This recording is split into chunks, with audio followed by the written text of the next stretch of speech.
जय जगन्नाथ। नमस्कार दर्शक बंधु। समय कहाँ पाई अटके नहीं। देखु देखु 2025 मसीहा आम हाथ खसी जावाक बसिलानी। किंतु निज छाती हाथ रखी कहतु तो आपण गत किछि वर्ष हैला जो सुखर आशा रखिथिले ताहा कौन आपण को मिली पारिछि? कौन आपण राति दिन एक करी परिश्रम करिवा परे मध्य भाग्य आपणक साथ देउ नाही?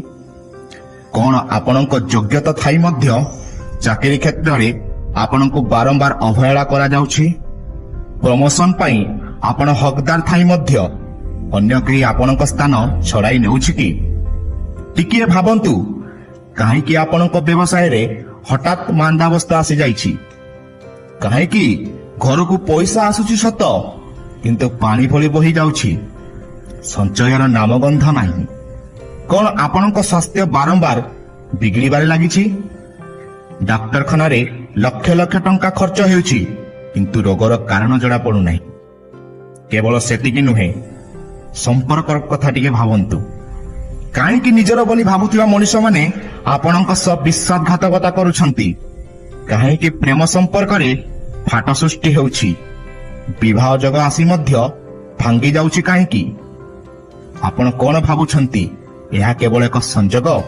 ना, बिल्कुल नुहे। यह हेउछि ग्रह मानकर खेल। यह हेउछि समयर चक्र। आउ एही चक्र रे बेसी होई आपण आज हताश होई बसिछंती। आपणक मनरे गोटिए प्रश्न, मोर दिन केबे बदलिबो? केबे मो भाग्यर सूर्य उदय हबो? तेबे दर्शक बंधु, आपणक पई एक बहुत बड़ खुशी खबर अछि। निराशर अंधकार को चिरी आसुछि एक नुआ सकाळ। आसुछि 2026 मसीहा। ज्योतिष शास्त्र अनुसार 2026 कौन साधारण वर्ष नुहे। यह हेउछि महापरिवर्तनर वर्ष। यह हेउछि न्यायर वर्ष। कारण 2026 रे ब्रह्मांडर सबुठारु शक्तिशाली ग्रह न्यायर देवता शनिदेव निजर राशि परिवर्तन करने को जाउछंती। देवगुरु बृहस्पति एक नुआ राजयोग सृष्टि करने को जाउछंती। आउ राहु केतुंकर चाल मध्य बदलिबाकू जाउछि। एही महासंयोग किछि राशि को भिकारी रु राजा बनई देव, आउ किछि राशि को सावधान न रहिले राजा रु फकीर करिदेव। केउ राशि उपरे बसिब कुबेरंक कृपा? कहार सरकारी चाकरीर स्वप्न पूर्ण हेबो, कहार विदेश यात्रा हेबो, एवं कहा उपरे मारी बसिब बड़ विपद। जदि आपण जानिबाकू चाहुछंती आपणक राशिर भाग्य रे कोन लेखा अछि 2026 रे, तेबे आजिर एही वीडियो को भूलले भी स्किप करंतु नाही।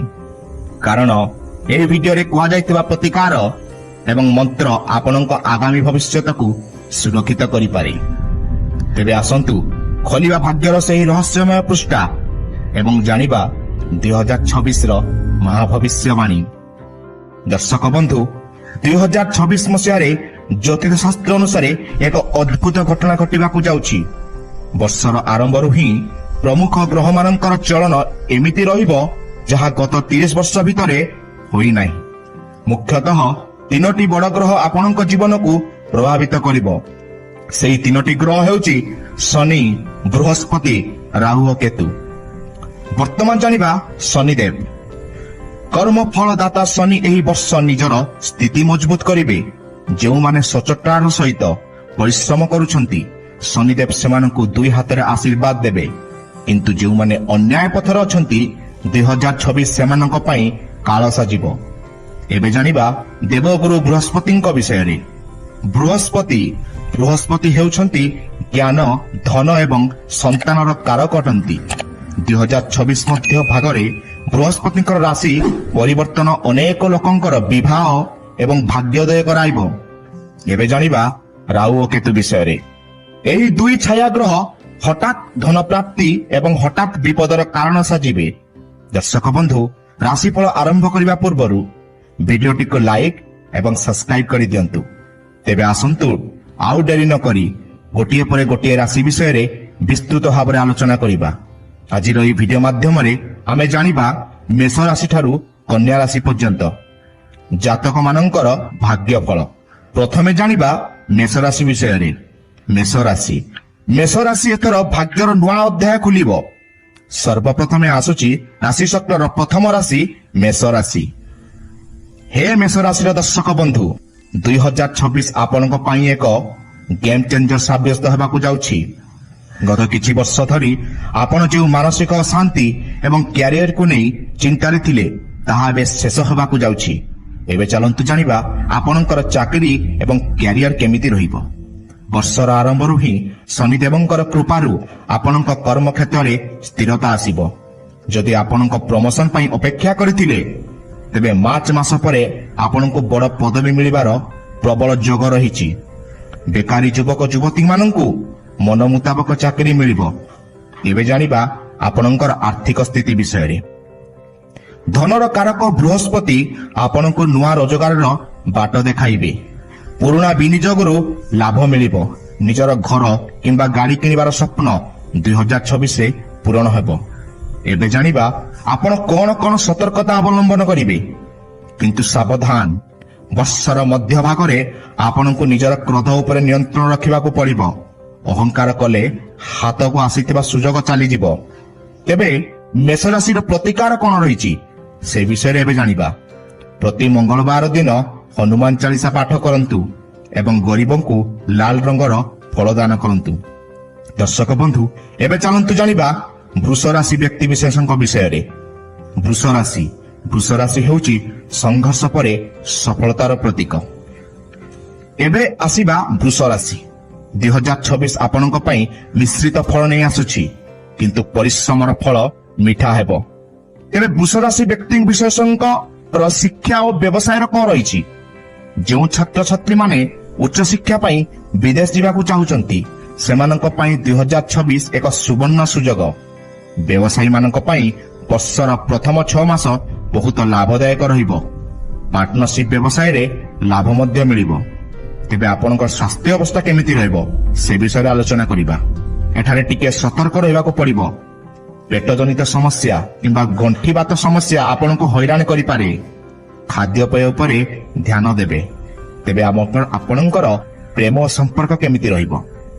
ଅବିବାହିତା ମାନଙ୍କ ପାଇଁ ବିବାହର ସୁଯୋଗ ରହିଛି, କିନ୍ତୁ ବିବାହିତ ଦମ୍ପତି ମଧ୍ୟରେ ଛୋଟ ଛୋଟ କଥାକୁ ନେଇ ମତାନ୍ତର ହୋଇପାରେ। ତେବେ ଏହାର ପ୍ରତିକାର କଣ? ଶୁକ୍ରବାର ଦିନ ମା ଲକ୍ଷ୍ମୀଙ୍କୁ ପଦ୍ମ ଫୁଲ ଅର୍ପଣ କରନ୍ତୁ ଏବଂ ଧଳା ରଙ୍ଗର ବସ୍ତ୍ର ଦାନ କରନ୍ତୁ। ଏବଂ ଆପଣଙ୍କୁ ଗୋଟେ ବିଶେଷ ମନ୍ତ୍ର ଦିଆଯାଉଛି, ସେହି ମନ୍ତ୍ରକୁ ଆପଣ ନିତିଦିନ ଜପ କରନ୍ତୁ। ମନ୍ତ୍ରଟି ହେଉଛି ଓମ୍ ଶ୍ରୀଂ ମହାଲକ୍ଷ୍ମୀ ନମଃ। ମନ୍ତ୍ରକୁ ଆଉ ଥରେ ଧ୍ୟାନର ସହିତ ଶୁଣନ୍ତୁ। ଓମ୍ ଶ୍ରୀଂ ମହାଲକ୍ଷ୍ମୀ ନମଃ। ଏହି ମନ୍ତ୍ରକୁ ଜପ କରନ୍ତୁ। ଏବେ ଜାଣିବା ମିଥୁନ ରାଶି ବିଷୟରେ। ମିଥୁନ ରାଶି ଭାଗ୍ୟର ଦ୍ୱାର ଖୋଲିବ। ମିଥୁନ ରାଶିର ବନ୍ଧୁଗଣ ଖୁସି ହୋଇଯାଆନ୍ତୁ, କାରଣ 2026 ଆପଣଙ୍କ ପାଇଁ ଏକ ମାଷ୍ଟର ଷ୍ଟ୍ରୋକ ବର୍ଷ ହେବାକୁ ଯାଉଛି। ତେବେ ମିଥୁନ ରାଶିର ବ୍ୟକ୍ତିଗଣଙ୍କର ଚାକିରି ଓ ବ୍ୟବସାୟ କଣ ରହିବ? ଆପଣଙ୍କ ରାଶିରେ ଅଧିପତି ବୁଧ କର୍କଟ ରାଶି ବିଷୟରେ। କର୍କଟ ରାଶିର ବ୍ୟକ୍ତିମାନେ ସାଧାରଣତଃ ବହୁତ ଭାବପ୍ରବଣ ହେଉଥାନ୍ତି। 2026 ଆପଣଙ୍କୁ ମାନସିକ ଶାନ୍ତି ଦେବ, କିନ୍ତୁ କିଛି ପରୀକ୍ଷା ମଧ୍ୟ ନେଇପାରେ। ତେବେ କର୍କଟ ରାଶି ବ୍ୟକ୍ତିମାନଙ୍କର ସ୍ୱାସ୍ଥ୍ୟ ଏବଂ ପରିବାର କେମିତି ରହିବ? ଶନିଙ୍କ ପ୍ରଭାବ ହେତୁ ମାଙ୍କ ସ୍ୱାସ୍ଥ୍ୟକୁ ନେଇ ଚିନ୍ତା ବଢ଼ିପାରେ, କିନ୍ତୁ ଆପଣଙ୍କ ନିଜର ସ୍ୱାସ୍ଥ୍ୟ ଭଲ ରହିବ। ପରିବାରରେ କୌଣସି ମାଙ୍ଗଳିକ କାର୍ଯ୍ୟ ଅନୁଷ୍ଠିତ ହେବ। ତେବେ ଆପଣଙ୍କ କ୍ୟାରିୟର କଣ ରହିବ? ଚାକିରିରେ ସ୍ଥାନ ପରିବର୍ତ୍ତନ ବା ଟ୍ରାନ୍ସଫର ଯୋଗ ରହିଛି। ଯଦି ଆପଣ ସରକାରୀ ଚାକିରି ପାଇଁ ଚେଷ୍ଟା କରୁଛନ୍ତି, ତେବେ କଠିନ ପରିଶ୍ରମ ପରେ ସଫଳତା ମିଳିବ। ତେବେ ଆପଣ କଣ ସତର୍କତା ଅବଲମ୍ବନ କରିବେ? ଶତ୍ରୁମାନେ ଆପଣଙ୍କ ବିରୁଦ୍ଧରେ ଷଡ଼ଯନ୍ତ୍ର କରିପାରନ୍ତି। ନିଜର ଗୋପନୀୟ କଥା କାହା ଆଗରେ ପ୍ରକାଶ କରନ୍ତୁ ନାହିଁ। ତେବେ ଆପଣଙ୍କର ପ୍ରତିକାର ହେଉଛି ପ୍ରତି ସୋମବାର ଶିବଲିଙ୍ଗରେ କଞ୍ଚା କ୍ଷୀର ଏବଂ କଳା ରାଶି ଅର୍ପଣ କରନ୍ତୁ। ଏବଂ ଆପଣଙ୍କର ପାଇଁ ଗୋଟେ ଗୁରୁତ୍ୱପୂର୍ଣ୍ଣ ମନ୍ତ୍ର ଅଛି, ସେହି ମନ୍ତ୍ରକୁ ଆପଣ 108 ଥର ଜପ କରିବେ।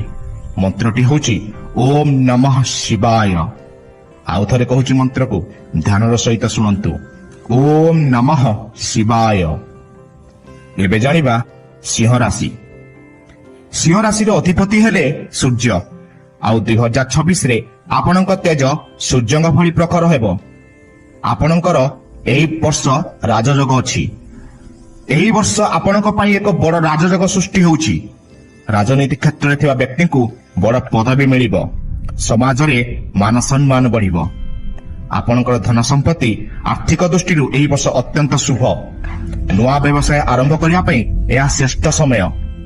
ସେୟାର ବଜାରରୁ ଲାଭ ମିଳିପାରେ। ଆପଣଙ୍କ ସମ୍ପର୍କ କେମିତି ରହିବ? ପ୍ରେମ ସମ୍ପର୍କ ବିବାହରେ ପରିଣତ ହେବ, କିନ୍ତୁ ଅହଙ୍କାର କାରଣରୁ ପତି ପତ୍ନୀଙ୍କ ମଧ୍ୟରେ ଦୂରତା ଆସିପାରେ। ଆପଣଙ୍କ ତେବେ ପ୍ରତିକାର କ'ଣ? ପ୍ରତିଦିନ ସକାଳେ ସୂର୍ଯ୍ୟ ଦେବତାଙ୍କୁ ତମ୍ବା ପାତ୍ରରେ ଜଳ ଅର୍ପଣ କରନ୍ତୁ। ରବିବାର ଦିନ ଆମିଷ ଭକ୍ଷଣ କରନ୍ତୁ ନାହିଁ। ଦର୍ଶକ ବନ୍ଧୁ, ଏବେ ଜାଣିବା କନ୍ୟା ରାଶି ବିଷୟରେ। କନ୍ୟା ରାଶି ହେଉଛି ବୁଦ୍ଧି ଓ ବିବେକର ବିଜୟ। କନ୍ୟା ରାଶି ଆପଣଙ୍କ ପାଇଁ 2026 ହେଉଛି ସୁଯୋଗର ବର୍ଷ। ତେବେ ଆପଣଙ୍କର ଶିକ୍ଷା ପ୍ରତିଯୋଗିତା ରହିପାରେ ଏଥର। ଛାତ୍ରଛାତ୍ରୀଙ୍କ ପାଇଁ ଏହା ସ୍ୱର୍ଣ୍ଣମ ସମୟ। ଯେଉଁମାନେ ଡାକ୍ତରୀ, ଇଞ୍ଜିନିୟରିଂ କିମ୍ବା ସିଏ ପଢୁଛନ୍ତି ସେମାନଙ୍କୁ ଆଶାତୀତ ସଫଳତା ମିଳିବ। ତେବେ ଆପଣଙ୍କର ସ୍ୱାସ୍ଥ୍ୟ ଅବସ୍ଥା କେମିତି ରହିବ? ବର୍ଷର ଆରମ୍ଭରେ ସ୍ୱାସ୍ଥ୍ୟଗତ ସମସ୍ୟା ଦେଖାଦେଇପାରେ, ବିଶେଷ କରି ସ୍ନାୟୁଜନିତ ରୋଗ। ତେଣୁକରି ଯୋଗ ଓ ପ୍ରାଣାୟାମ ଉପରେ ଗୁରୁତ୍ୱ ଦିଅନ୍ତୁ। ଆପଣଙ୍କର ଋଣ ଓ ଶତ୍ରୁ ବିଷୟରେ କ'ଣ ରହିବ? ଆପଣଙ୍କର କୋର୍ଟ କଚେରୀ ମାମଲାରେ ବିଜୟ ଲାଭ ହେବ। ପୁରୁଣା ଋଣ ସୁଝିବାରେ ସଫଳ ହେବେ। ତେବେ ଆପଣଙ୍କ ପ୍ରତିକାର, ବୁଧବାର ଦିନ ମୁଗ ଡାଲି ଦାନ କରନ୍ତୁ। ବିଷ୍ଣୁ ସହସ୍ର ନାମ ପାଠ କଲେ ସମସ୍ତ ବାଧା ବିଘ୍ନ ଦୂର ହୁଏ। ଦର୍ଶକ ବନ୍ଧୁ, 2026 ହେଉଛି କର୍ମ ଏବଂ ଭାଗ୍ୟର ମିଳନର ବର୍ଷ। ଆଉ ବାକି ଥିବା ଏହି 6ଟି ରାଶି ତୁଳା, ବିଛା, ଧନୁ, ମକର, କୁମ୍ଭ, ମୀନ ଭିତରେ ଏମିତି କିଛି ରାଶି ଅଛନ୍ତି ଯେଉଁମାନଙ୍କ ଜୀବନରେ ଗତିପଥ ସମ୍ପୂର୍ଣ୍ଣ ବଦଳିବାକୁ ଯାଉଛି। କେହି କେହି ଶୂନ୍ୟରୁ ଶିଖରକୁ ଯିବେ, ତ ଆଉ କେହି ନିଜର ଗୋଟିଏ ଭୁଲ ନିଷ୍ପତ୍ତି ପାଇଁ ପଶ୍ଚାତାପ କରିବେ। ତେବେ ଆସନ୍ତୁ, ଆଉ ମୁହୂର୍ତ୍ତେ ବି ଡେରି ନ କରି ଖୋଲିବା ଭାଗ୍ୟର ସେହି ଦ୍ୱିତୀୟ ପୃଷ୍ଠା। ଦେଖିବା ଆପଣଙ୍କ ରାଶିରେ କ'ଣ ସବୁ ଯୋଗ ଅଛି। ଏବେ ଜାଣିବା ତୁଳା ରାଶି ବିଷୟରେ। ତୁଳା ରାଶି ହେଉଛି ବିଳାସ ଓ ବୈଭବର ବର୍ଷ।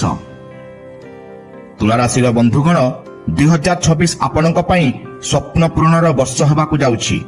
ଆପଣଙ୍କ ରାଶିର ଅଧିପତି ଶୁକ୍ର ଏବଂ ଭାଗ୍ୟ ସ୍ଥାନରେ ଗ୍ରହମାନଙ୍କର ସ୍ଥିତି ଆପଣଙ୍କୁ ବିଳାସମୟ ଜୀବନ ପ୍ରଦାନ କରିବ। ତେବେ ଆପଣଙ୍କ ଆର୍ଥିକ ସ୍ଥିତି କ'ଣ ରହିବ? ଯଦି ଆପଣ ବହୁତ ଦିନରୁ ନିଜର ସ୍ୱପ୍ନର ଘର କିମ୍ବା ଦାମୀ ଗାଡ଼ି କିଣିବାକୁ ଚାହୁଁଥିଲେ, ତେବେ 2026ରେ ସେହି ଇଚ୍ଛା ନିଶ୍ଚୟ ପୂରଣ ହେବ।